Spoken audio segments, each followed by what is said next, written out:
Welcome to The Journey. It's a pleasure and an honor to be your host. My name is Leslie Wynn. And this evening on The Journey, it's a privilege to have Mr. Anthony Bolland, a man of many talents and gifts. Tonight, I will definitely allow Mr. Bolland to introduce himself, but first, I'd like to introduce his book, a great book, by the way. It's called Walk. You Step Differently, Knowing Who You Are. Wanted to make sure I had that right, Mr. Anthony. So yes, Anthony, first off, I'd like for you to kind of just take this moment. You have the spotlight, share with us who Anthony is, and we'll take it from there. Thank you so much, Leslie, and such a privilege to be here to share this time with you all. My name is Anthony Bolland, and I have a stage name. It's pronounced Christelike.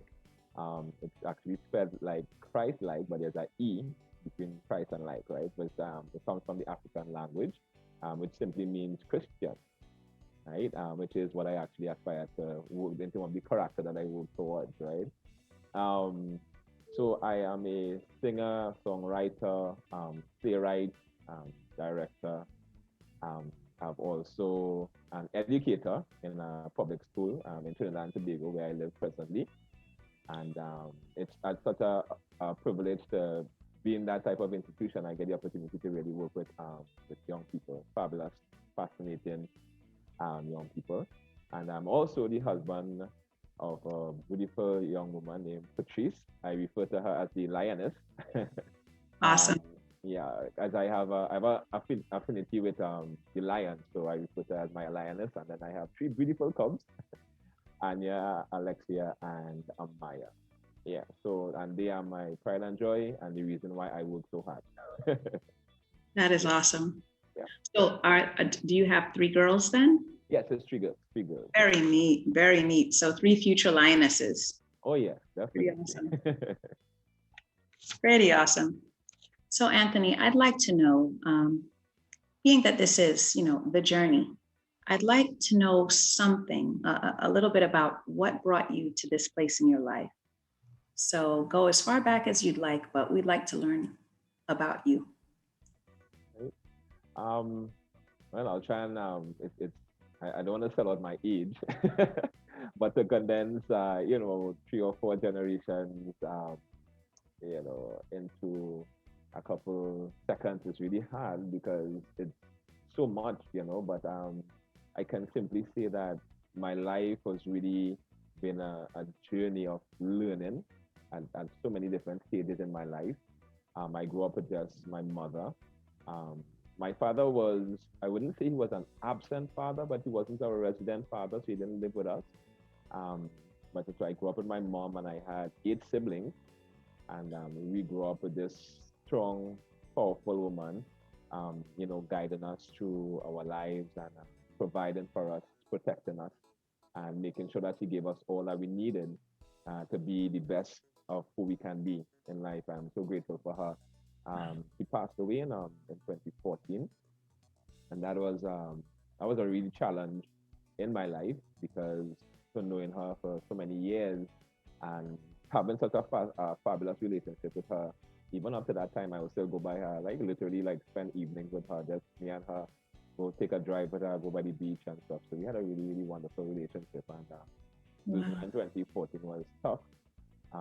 But I thank God for, keeping me and for all of the lessons that she has given me, So as I said, growing up without having a resident father, it did pose some challenges personally for me.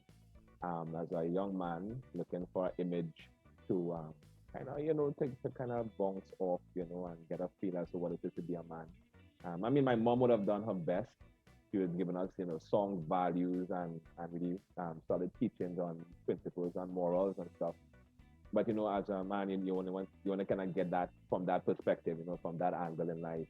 Yeah. And not having a resident father did pose a challenge for me. But all the same, we do have a very, very good relationship, me and my father and I. And along the way, I kind of came to certain realities that as a man, as a human being, we all make mistakes, and I didn't hold on to um, that shortcoming on his end and try, to make that cause a bitterness between us. But throughout all of this journey, I've really been searching to understand who I am as an individual, and that that you know seeking that information really has brought me to a place of coming into contact with God, who really brought me to who I am. You know, it's one of the foundations for the book that I wrote, which is, as you shared earlier on, Walk. You step differently knowing who you are, because he really exposed me to who I am as an individual through his eyes, being the maker, being the one that actually created me.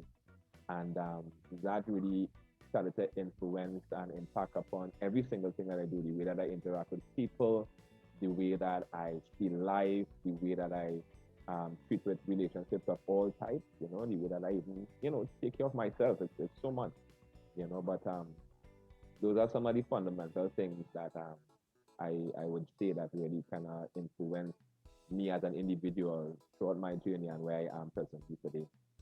Yeah. Wow. Thank you so much for that insight. Now, before we dive in and we start to eat the good meat that's in this book, where can our listeners, definitely, where can our listeners find your book? Where can they find Walk?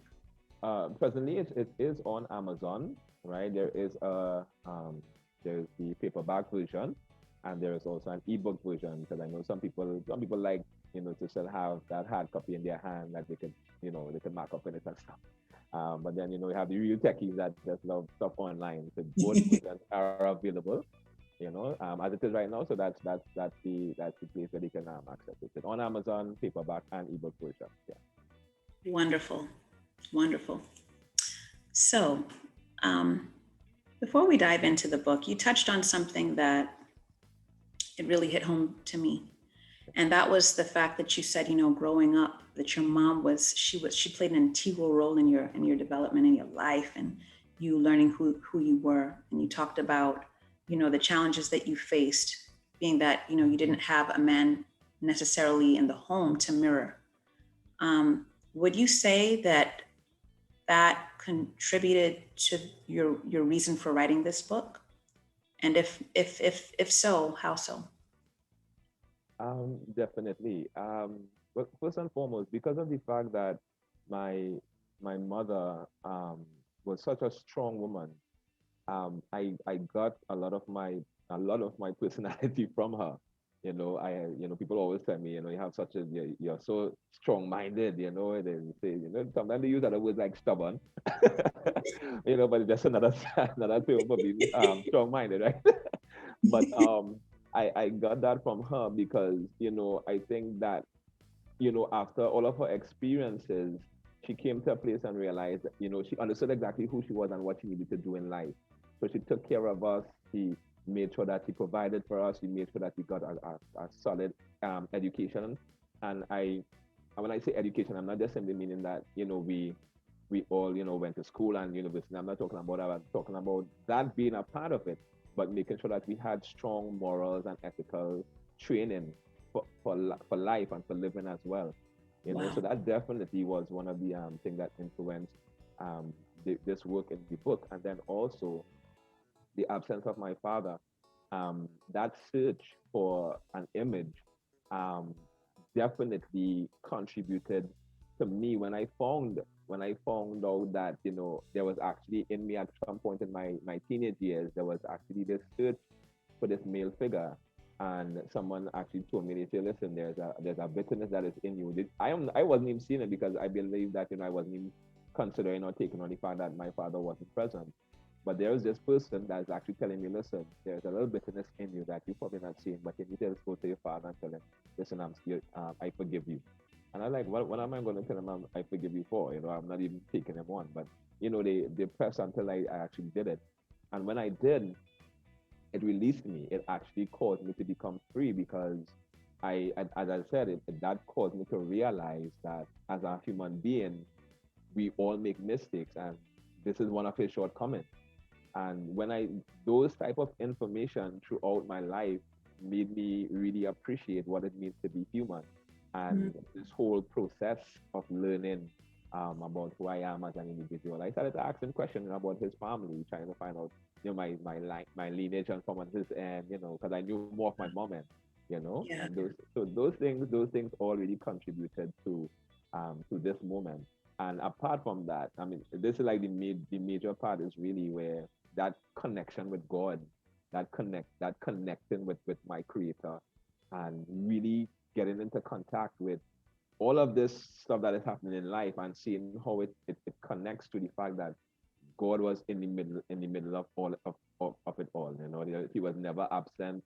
And not as if he Wow. came somewhere along the way. He was actually there from inception throughout all these struggles. He was there. So yeah, yep, definitely. So those things really Wow. have been a part of it. Yeah. It's amazing how God works, even in the middle of things that we don't understand. Thank you for sharing that. So, I see that you are a singer, a songwriter, a poet, a playwright, a director, a philanthropist, and you also have another book that I will also give you some time toward the end of the interview to discuss. Okay. Um, let's dive into the book. So, as I was reading the book, I saw a lot about the kingdom. And I just want to make sure that everyone listening knows what you're talking about, because I'm sure that there are some who may not know what you're talking about when you make analogies and you talk. And how does the kingdom play a role in you knowing who you are? Um, One of the things that very early in my time of being a believer and following after the teachings of Christ is that I came into contact with this idea of a kingdom. Um, I got exposed to one of my favorite teachers, Miles Monroe, and some of his material. And so apart from just my time reading the Bible, his material kind of really focused on understanding this kingdom. And I'm like, kingdom, kingdom, kingdom, kingdom is just there in my face all the time. So I spent a lot of time trying to understand what is a kingdom and then what does it mean to be a part of a kingdom. And it really interferes with what we know as life, what we know as life now, because for many of us we would have grown up probably some in times of independence and countries battling for independence, and we've been post those times, so we don't know what it is to be taken care of as a country by another sovereign. Another countries would have fought for their own independence and stuff. So the thing is that when you come into contact with the idea of a kingdom, this is this sovereign ruler who has um who is not subjected to anyone saying, well, okay, we want you now, we don't want you now. He is the sovereign, and however he dictates, or however she dictates. I mean, usually because we had queens, right? That is how things go. Yeah. And coming into the understanding, coming into that knowledge, and coming into the kingdom of God, I started to realize that God being a good God, you know, that his intention for us is always good. So throughout life, with everything that is happening, his intention continues to be good. Yeah. So he would allow certain things to happen, but not that he's allowing it to happen because he is not concerned about us, but that he's going to use it in the mix of everything that he has set out for your life as an individual to help you to get to that place. So first and foremost, being a part of the kingdom, that there's this good king looking after me. That was enough for me to smile every single day. Because Wow. you know that you're taken care of, you're being looked after, you're going to be protected, you're going to be provided for, you know and that's the beauty of the kingdom. And the thing is that this kingdom is real. It's not as if it's something that is fictional. It's not as if it's something that is in a story, and not as if it's not tangible. You can actually experience what it means to be a part of this kingdom of God, and the way that it operates. Yeah. Amazing. So I did mention that you were a teacher, and you have a wealth of knowledge and insight, even with regard to things of the kingdom and just life in it of itself because of your own life experiences. How have your experiences and your exposure to the kingdom of God, how have those things impacted you as a teacher and how you relate with your students? Um, One of the things about the kingdom is that it helps you to recognize that everyone is equal.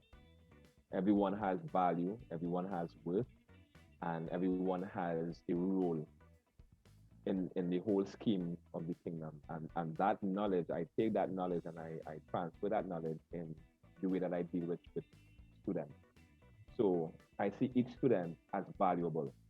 Sometimes, even though they're difficult, even though they might be a challenge, but they have value.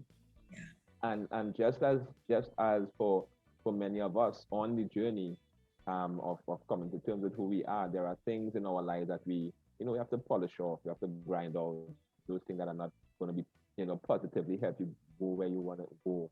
Um, it's the same thing. So when I look at a student, I see that I just see potential. I see greatness. I see so much of value that they can bring to the world that I treat with them from that perspective. So sometimes I'm talking with 12 and 13-year-old and I'm telling them, listen, our country needs the wisdom and the advice that you all have in terms of what could be done to help make the country better.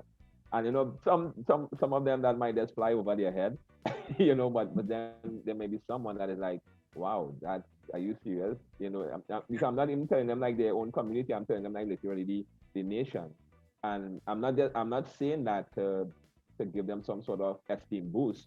I'm honestly expressing what I think and what I feel about them in terms of what they actually can bring to the table and to the country and the need that the country has for their input. And so that really kind of governs the way that I deal with them, especially from that standpoint. Their value, their worth, yeah. Absolutely.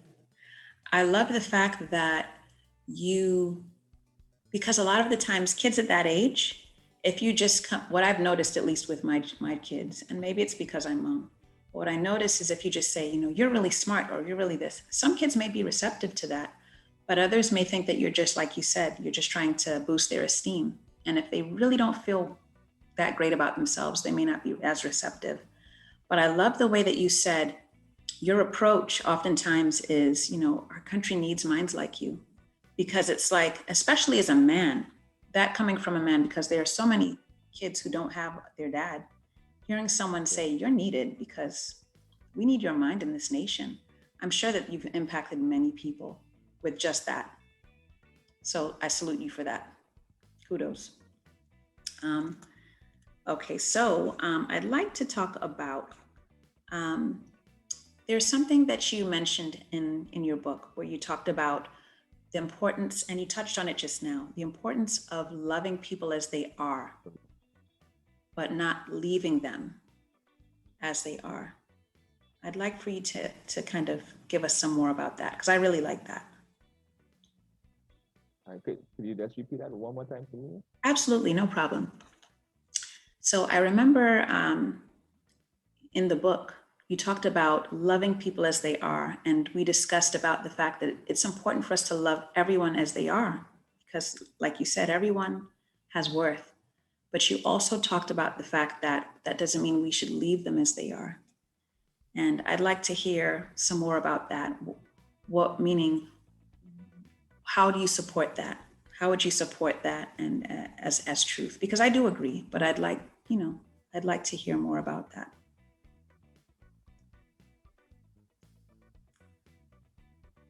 If you'd like, I can repeat it. It's okay. I don't mind. Thanks. No, it's okay. It's okay. Yeah. Anthony is joining us from Trinidad. So, technology is technology, but he is joining us from a long ways. So absolutely no problem. You touched on the book in the book about the fact that we should love people as they are, but that doesn't mean we should leave them as they are.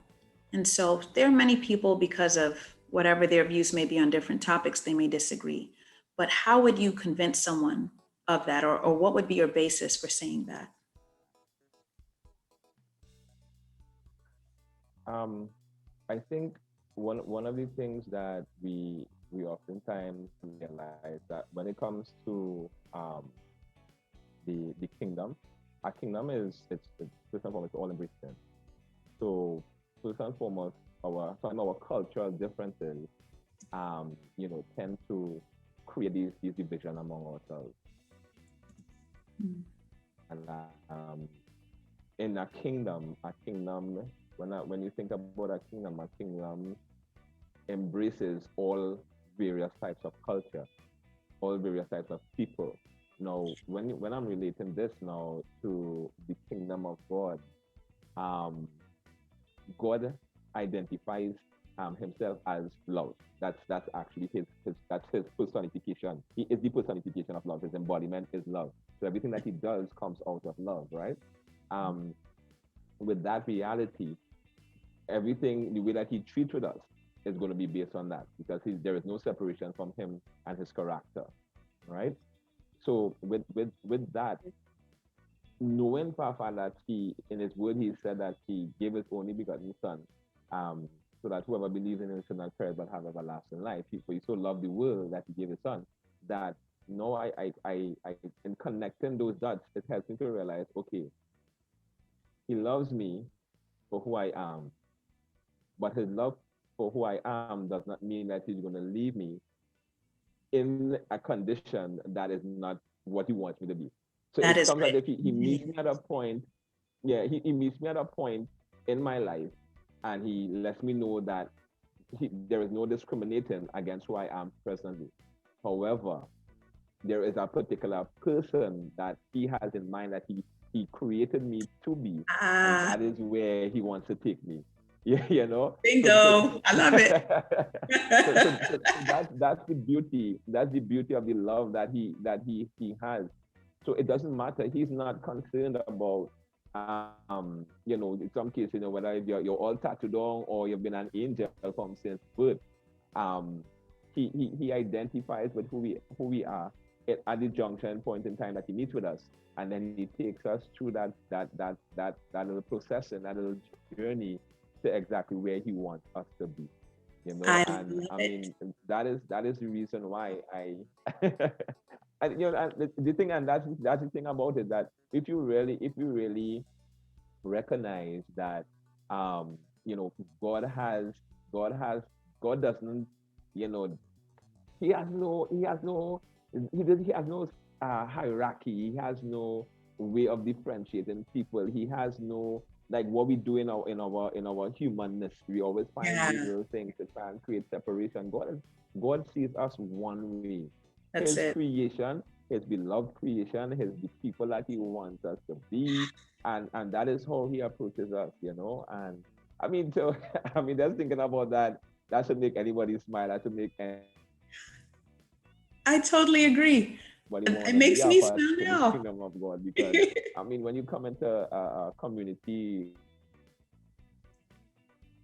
yeah, I agree. yeah, I love it. And what I love about what was just said is that, and we still are going to touch on different things that you spoke about in the book because it's important. But what you just said right there to me wrapped up the book. Basically, it wrapped it up because, like, what you just said was so important. This is why. The only way that we can really know who we are is to know the God who made us. And you said that in the book. We have to know yeah, who, the creator in order to know who we are. And knowing who we are is not, it doesn't come in alignment with someone saying, oh, well, that's just the way I am. Because we don't know who God has made us until we get to know who he is and what his plan is for us. So I love that you said that. He loves us just as we come to him. But our hmm identity, our true identity, is only found when we come to him and allow him to show us who we are. So kudos. I love that. Uh, a car doesn't say to the manufacturer or the company that made him, all right, I'm gonna be this. Right. You know what I mean? I'm gonna do this. This is why I feel like doing it. Like, no, you're actually made with certain specification, designed for a particular intent, built with certain capacity, and it's only when you get that information, it's like, oh. Okay. Yeah. It's that beautiful eureka moment. Like, oh, I get it now. Yes. It's so interesting how we as Yeah. humans, Yeah. you know, we are readily able to embrace that concept when it comes to the car or when it comes to some other technology that we buy and we have to use, you know, the guidebook. But then when it comes Yeah. to us, it's as though we think that we are our own God. And then we want to Yeah. define I, ourselves. So it's I love that. yeah, it's just unfortunate that we you see if we really understand that when when our lives when our lives were actually started, Mm-hmm. however it started, doesn't matter the start, however our lives started, that did not interfere with the intent for our lives. It, it, it didn't skew it, it didn't contaminate it in any way, you know. That's right. So sometimes I just really like to encourage person, listen, your beginning, however you started, it's not probably not even where you are presently, it's you for God.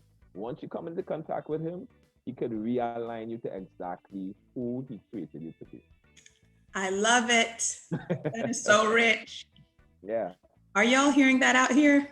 This is so rich. And it's so liberating. And I mean, my prayer is that people will be receptive to what you're saying because there's so much freedom in what you're saying. Yeah, You know, I hope so as well. It's absolutely. yeah, it's not the easiest thing I know for some people because some people's life experiences, has really tainted the image of themselves, and some of us are still we're still locked into how people define us, how people, dictate it to us who we are, that it's hard for us to actually be free from it, you know? Uh, yeah, it's I don't know. I'm really hoping that if this thing could, get into so many homes, into so many bookshelves and stuff, because it's Yes. a beautiful thing for persons to just come into contact with who they are through the eyes of God. You know. Absolutely. Absolutely. And I just want to say again that the walk is available on Amazon. The ebook and the paperback is available. Okay. So get out there and dive into this book. Dive into this book. There's so much wealth in it. Did you have any challenges when you were writing the walk? Oh yeah, definitely. um, I think some of the most prominent challenges would be one would have been my psychological position and writing from this new reality. Okay. Um, you're writing from a perspective where you're coming into contact with God and He's giving you this amazing reality of the relationship that He wants to have with you, and what it means to be a part of His family, what it means to be a part of His kingdom, and that freedom. But I'm doing that against a background of um, self-esteem challenges, against my own history, That's good. and saying, okay, how do I put these two things together? What is there any truth? Am I just making up this thing to feel good? But honestly, in the book, you would realize that there's a lot of me in there, in that a lot of my experiences, and the reason for that is because I want people to understand that this is something that I have actually experienced. This I is love, not something that I'm just simply saying because it sounds good, or that I've heard people say, but I am at a place literally in life where I'm so comfortable in who I am in God that I'm not too phased. Not as if I don't have the challenges sometimes still, but I'm not phased by what people think about me, or how people want to perceive me and that kind of stuff. My reality is really from what God has given to me, and so that's one of the main challenges. That psychological issue of wrestling with that reality, what is being presented, yeah. that toss up, and then even in writing, I would have had some times where I didn't know where to go. I just stopped writing, put it down for some time. I, just shelf it and just continue my regular day, go to work, exercise, do stuff for the family and stuff. And that's self there because my mind at times, was just probably blank. And it might have been blank for several reasons. It could have been because I just felt like, it's just really, really, it's just really, really, from God. It's just really something that is authentic, so this struggle that I had to push through.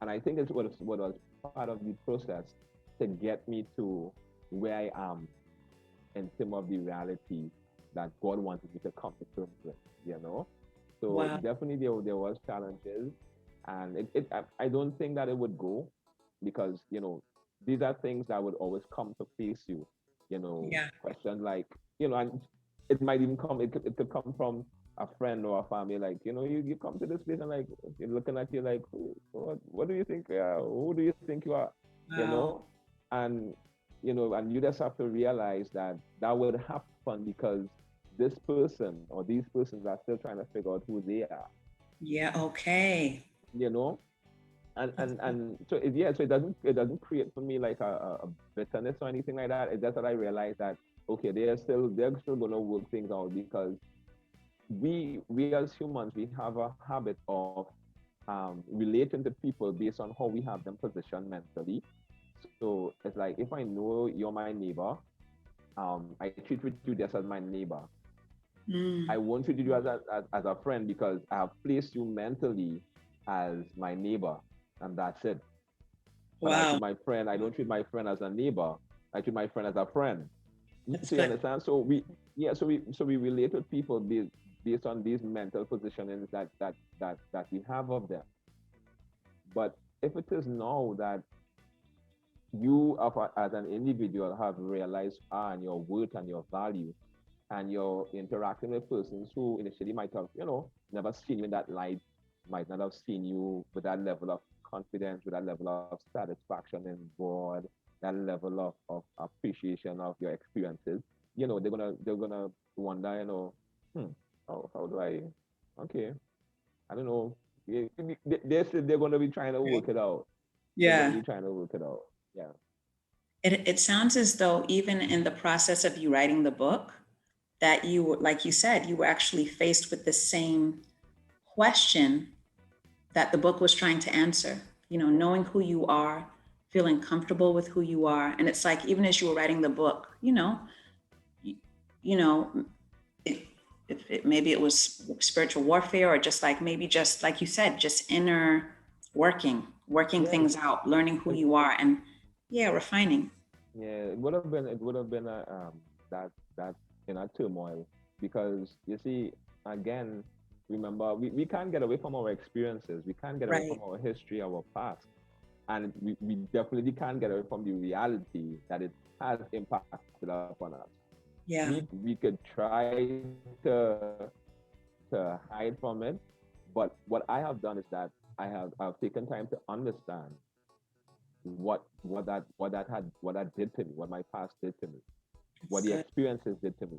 And I think that helped me to be able to face it.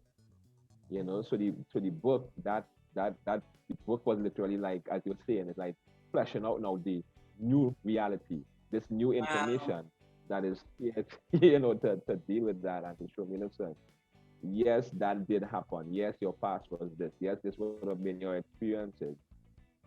What life was meant to be. That wasn't what life was designed to be about. Excellent. So Uh-huh. Keep going. Keep going. I'm just agreeing. Sorry, I'm just agreeing because this is excellent. This is excellent. I saw my Yeah, I yeah. love Yeah. this. So yeah, the thing is that with my struggle, um, the book kind of was there to show that it's not as if um my life was hunky dory, as they say it, or a silver spoon in my mouth. Yeah. And I no, I came from somewhere that would have probably that probably did, and I know of peers of mine that life crushed them. I know of persons that are still struggling because of our life experiences from being young and growing up in some of our circumstances, just having a single mom and not being well off or whatever the case might have been, and still battling with that, still battling with with life, and thinking that life has crushed them, and so they're just trying to survive, you Mm. know and here is a God that is saying, listen, I've come to give you life, and Mm. I came to give you life in abundance. you Yeah. know how do Yeah. I put these two things together? Struggling, but then there's a God that saying, I came to give you life in abundance. It's And true. the thing is, it's all about where do I put my belief in the one that created me and knew exactly what he created me to be, or do I just subject myself to my past, my experiences, my struggles, and reside in that? So Profound. Profound. You're absolutely right. And that is a struggle that everyone that I know of, even myself, have had. I've had that where it's okay, are you going to believe what you're seeing and what you've experienced? yeah, Or are you going to believe what God said He has for you? So thank you for sharing that. I'm telling you all, you need to get out and get this book and dive into it, dive deep, because Anthony, he gets into all of this. I'd like to talk about morals and ethics of the kingdom. We talked about that on page 106. And I'd actually like to let you talk about it. That's what I meant to say. Morals okay, and no ethics of problem. the kingdom. One of the I touched on various um, aspects of kingdom living, and moral and ethics was one of the areas that was very, very dear to me personally, because um, now I'm moving from a way of thinking and being, um, from life experiences, to what God's kingdom um, requires. So the kingdom is governed by a particular mindset, a particular attitude, and I am now expected as a kingdom citizen. Just as if you go to any new country, if you migrate, and you're going to live in a new country, you have to get accustomed to the culture, right? And culture, which will inform the way that you live and be and you do things. It's the same thing with the kingdom of God. Mhm. There are these moral and ethical values that pay attention to, because it informs the way that I conduct myself as an individual and the way that I interact with people. So, in life, we would say, when people, when you fall out with someone or you disagree with someone, you tend to shun them. You want to get rid of them. You want to have nothing to do with them. But here comes here comes this kingdom with a totally different mindset that says, all right, even your very enemies, I want you to love them. I want you to do good for them. It's like, what?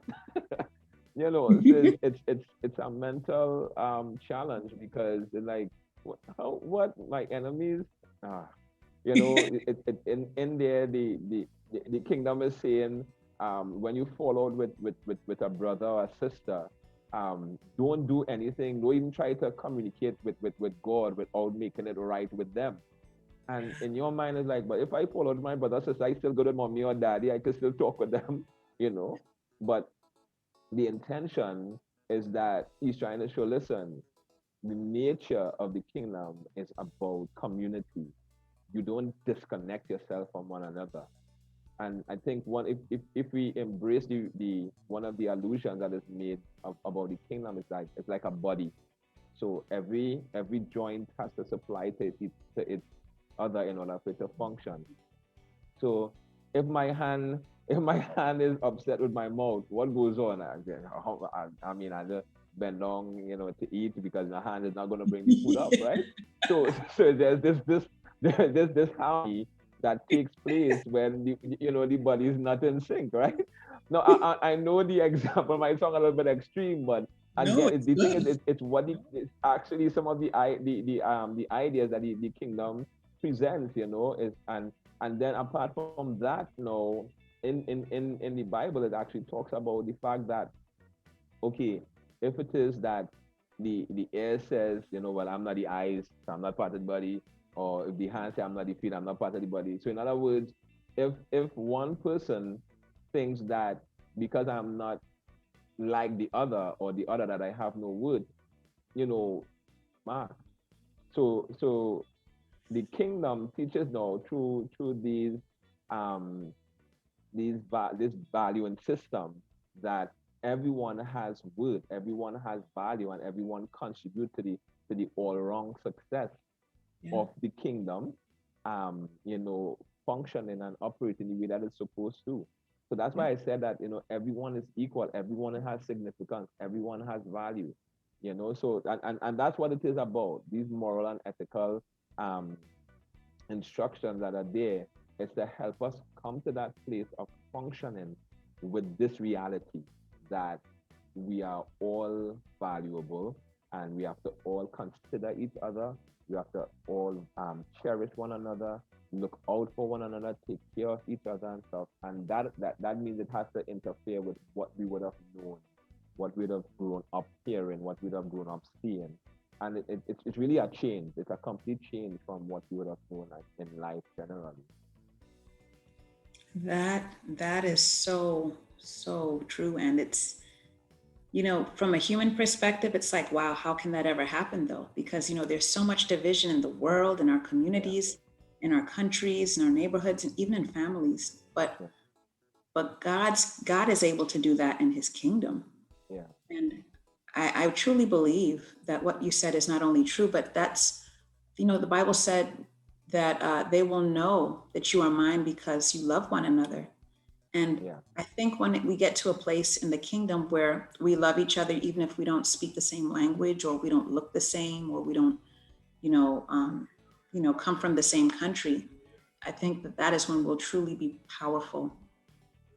I'd like to give you the last 10 minutes to just share, and I don't want you to feel as though you have to, give a speech. Maybe that's too long of a time.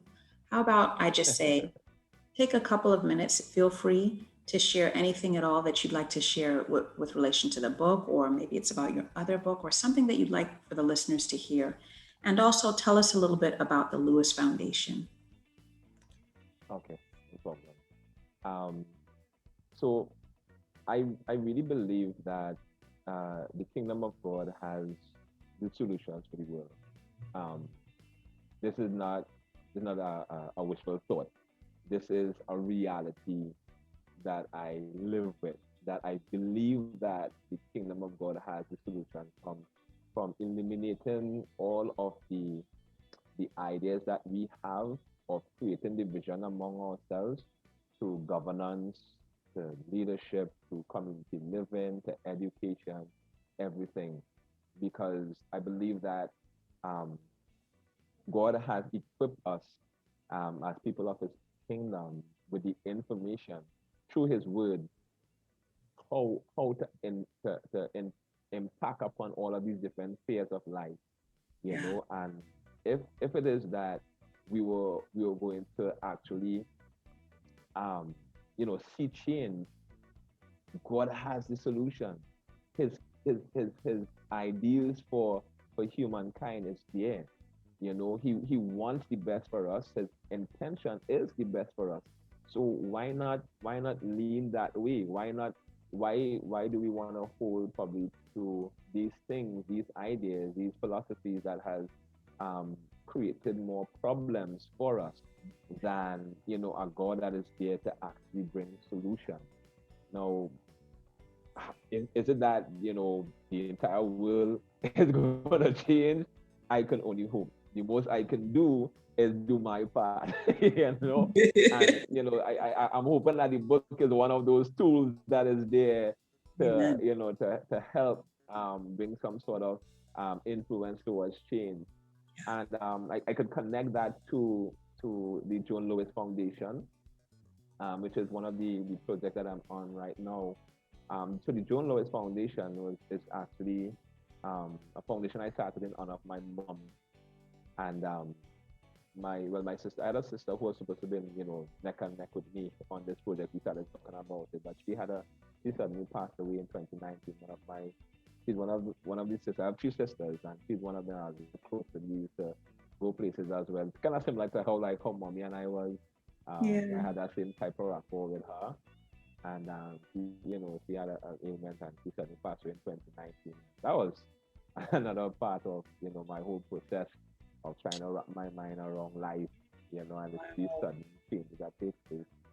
But so the Joan Lewis Foundation is it focuses on education and health, and it's a project that I am embarking on for the community of Valencia where I grew up. And the intention is to help persons who are lesser privileged and who have, different challenges financially and otherwise, to be able to get them to a place in their lives where they can be productive and successful individuals, understanding who they are, educating them, not just through helping them with their academics, but also helping them to come to terms with who they are as an individual and the fact that life, there is so much that they can do and achieve and accomplish in life despite the challenges that they're facing. So I'm hoping that, through the work of the foundation, that we will be able to create this type of change in the community, through these lives, one at a time, you know, just taking it one step at a time, one life at a time, one community at a time, Yeah. So that's the work of the foundation. We've had a couple of health fairs in the community, and people were so grateful for it. That's being able to help them, Wow. do blood pressure testing and cholesterol checks. We did a dietitian was on site in one of our health fairs, to give them advice as to how to eat and live healthy.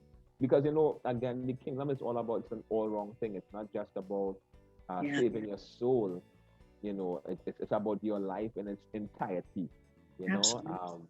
Not to throw too much scriptures in, but there's a scripture verse that says that I wish above all things that you prosper and be in good health, even as your soul Yes. prospers. So he aligns the prospering of your soul and the health of your soul, living righteously and stuff, to even that of you living healthy and being physically well and being successful in other areas of your life, family or careers or whatever it might be, or endeavors that you might pursue as an individual. So we were really trying to make a holistic approach to life through the foundation, and hoping that we really create some change in the community through the Joan Lewis Foundation.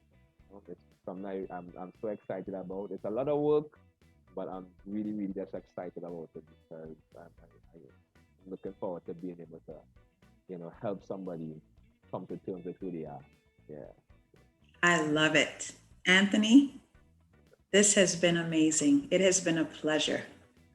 And I just will encourage our listeners to just to remember what the word said. And Anthony, he reiterated it. It says that God wants for us to prosper, even as our souls prosper.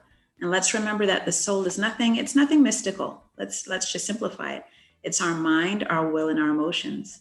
Yep. So mental health, of course, is important. Our wills, our emotions, all of those things, we need to be in a place of prosperity up here. And when we see what we can have and who we are up here, it'll manifest. It'll manifest.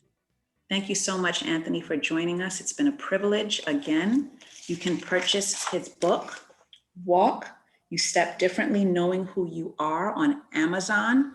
The ebook is available as well as the paperback.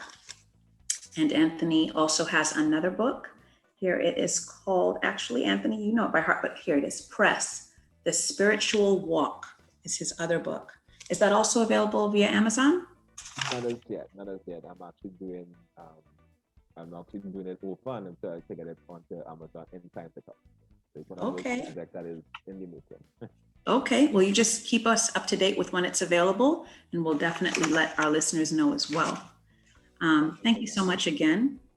I loved it. I'm sure that our producer and our creator also love this. And my hope and my desire is that the listeners hear what has to be said and that they go out and get this book. Because when you know who you are, you will step differently. You will step differently. Again, my name is Leslie. It's been a privilege. We hope that you have a wonderful evening and continue to trek with us as we share our experiences and gain insight. Blessings.